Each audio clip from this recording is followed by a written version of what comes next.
اینجا شهر بستان آباد، آب درمانی بستان آباده. بعد خدمت رو عرض کنم که شهری که نادرخان به ما گفتش که فقط یه دونه دوش داره میتونی بیای آبگرد.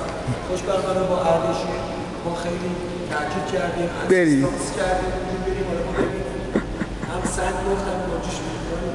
اومدیم دیدیم اینه، اومدیم دیدیم اون دوشه که میگفت ایناش نادر دیگه بزید.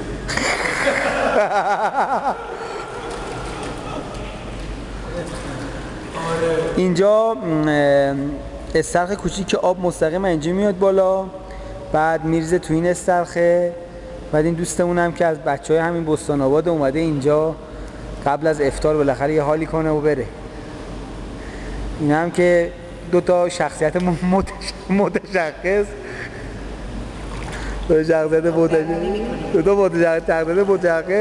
خود در پیشهای لخش اول مسافرت ما. خب بیام بیرون همونو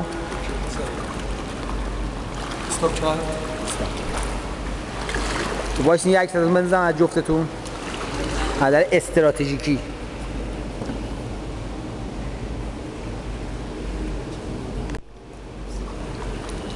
جلال فیلم بردارش کو همینو بزنم دوره.